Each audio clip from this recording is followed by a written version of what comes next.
السلام علیکم ورحمۃ اللہ وبرکاتہ۔ ہمارا آج کا موضوع زمان اور مکان کے بارے میں ہے، یعنی ٹائم اینڈ اسپیس۔ زمان اور مکان، کائنات میں کوئی ایسی چیز نہیں جو زمان اور مکان سے باہر ہو، خواہ وہ جاندار ہو یا بے جان۔ ان کے لیے ایک مکان اور اس کا جو زمان ہوتا ہے وہ لازم ہوتا ہے۔ زمان دو قسم کے ہوتے ہیں، ایک قسم کا زمان وہ انسان کا اپنا اندرونی زمان کہلاتا ہے اور دوسرا بیرونی زمان کہلاتا ہے۔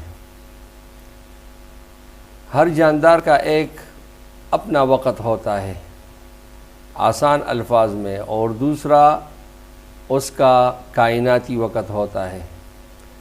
کائناتی وقت کا تعلق سورج اور چاند کے گردش کی وجہ سے ہے اور زمین کی گردش کی وجہ سے ہے، یعنی زمین اور چاند کا گردش وہ کائناتی وقت کا تعین کرتا ہے، اور انسان کا جو اپنا گردش ہے ایام، وہ ان کا اپنا وقت معین کرتا ہے۔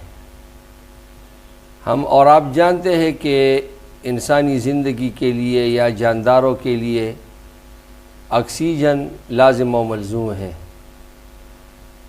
تو آپ حیران ہوں گے کہ آکسیجن کا خاتمہ تو کائنات ہماری جو زمین ہے اس میں نہیں ہوتا، تو پھر انسان مرتا کیوں ہے؟ مرتا اس لیے ہے کہ اس کا اپنا وقت ختم ہو جاتا ہے جو اس کے اپنے وجود کے ارد گرد ہوتا ہے۔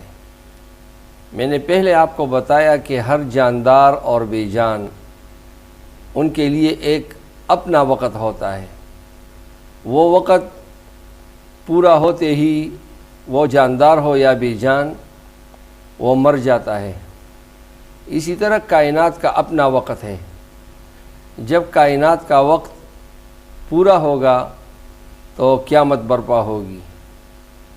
دنیا کے تقریباً تمام مذاہب قیامت کے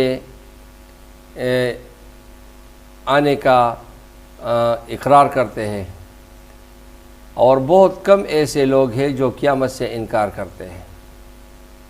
قیامت سے انکار کرنا اپنے وقت سے انکار کرنا ہے، اپنے موت سے انکار کرنا ہے۔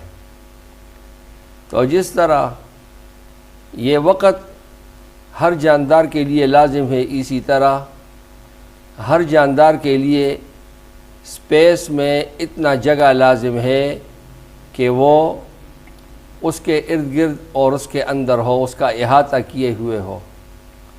اس جگہ جو اس نے احاطہ کیا ہے یا جگہ نے اس کا احاطہ کیا ہے، اس کو مکان بولا جاتا ہے۔ ہم اور آپ جس جگہ بیٹھتے ہیں، چلتے ہیں، وہ ہمارا مکان ہے، اور ہمارا گردش، ہمارا چلنا، ہمارا آنا جانا، ہمارا اٹھنا بیٹھنا، یہ ہمارا وقت ہے۔ تمام کائناتوں میں وقت جاری اور ساری ہے۔ انسان اس کوشش میں ہے کہ کائناتوں میں کوئی ایسی جگہ ہے جہاں پر وقت نہ ہو، تو اس کا جواب نہ میں ہے۔